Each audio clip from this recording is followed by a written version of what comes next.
Move-in day starts with no way. It's Rhyme and Reason 759. There's a rhyme and reason for your life. There's a rhyme and reason why you're here. Hey there, Tony here again with the Rhyme and Reason podcast. And I want you to imagine, oftentimes I ask you to imagine something. So this is one of those times. Imagine for a moment that you've set up a move-in day for your nice new house or your apartment or your condo. Doesn't really matter. It's just about perfect, whatever it is. It has precision appliances and digital climate control, a 2-car garage. I mean, all the amenities you could ever want. But there's just one catch. On move-in day, that very day, you discover your neighbor hates you. You've committed to this move-in, and you've got your stuff there, and you find out that your neighbor hates you. In fact, your neighbor hates you so much, they're willing to do whatever it takes to get you out of your nice new place. And when I say whatever it takes, I mean literally whatever it takes, even if they have to murder you. I mean, yikes, right? Sounds like one of those dime a dozen horror movies that Hollywood's obsessed with. But this is an illustration of something even way worse than that. Way worse than you moving into a place where your neighbor hates you even that much. And the scenario I described, it goes on thousands of times a day. That scenario I described is not actually for you. This happens every day right here in America. And who knows how many times a day when you add in the rest of the world. It's a lot. Because every day, tiny human beings move into their mother's wombs. And every day, many of those mothers hate those tiny human beings so much, they'll do whatever it takes to get them out. Have you noticed how in the past few decades, and especially in the past few years, it's become more and more difficult for many people to know what that is in a mother's womb? And that has happened even as technology has made it increasingly simple to see it's a baby. So what's the problem here? When it's move-in day for a baby, selfish people do selfish things. Yeah, the reality of taking on the responsibility for another human life is just too much. They think it's too much for them. And selfish people do whatever it takes to avoid that responsibility, even if that means murder. And make no mistake, what they're doing is murder because someone gets killed, and it's a tiny, tiny someone. So just like in the movies, when you see someone hire a contract killer, the mother hires someone to kill her own baby because the mother would rather focus on her life, her own life, her career, her choices.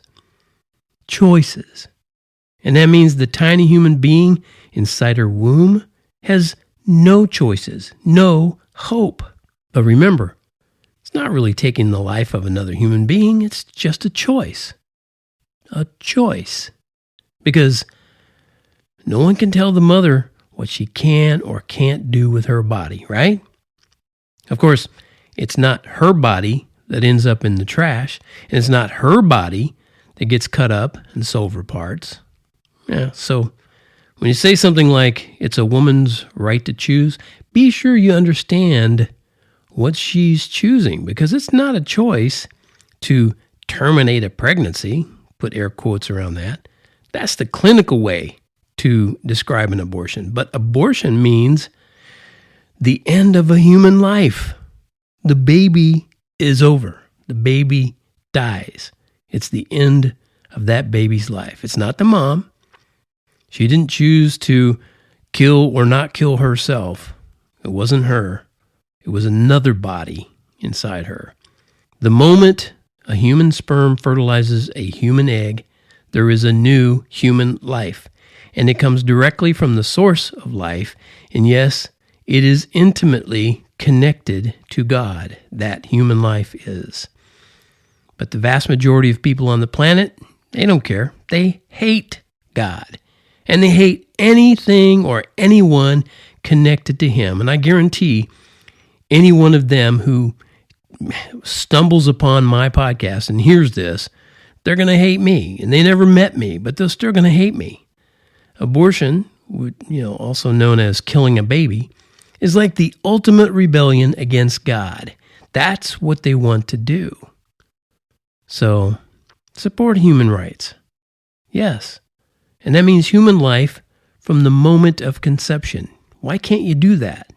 You were once a human being in that very same place. Yes, you were.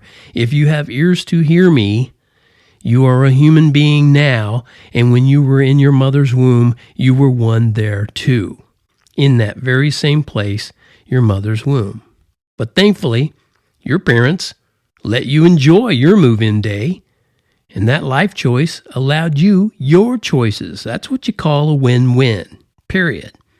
Even if you don't know when human life begins, at least don't make the mistake of terminating a pregnancy. That's just a cool, disregard for life way of saying it. That's like playing God while at the same time denying he exists. Your actions, whether you like it or not, have consequences. They can have eternal consequences. Don't make a baby in the womb pay for them. Be the consequences for your choices. Don't do that. I know this was a much more serious episode than I typically do, although sometimes I do these kind of episodes. And this is one of those times because here we are as I record this in the most wonderful time of the year, even though I'm recording back episodes. The most wonderful time of the year still has this going on. So it's not the most wonderful time of the year for little babies in wombs right now. Keep that in mind. They're not getting to celebrate anything. And one day, we'll see them. So, I don't know, something to ponder. I hope you will.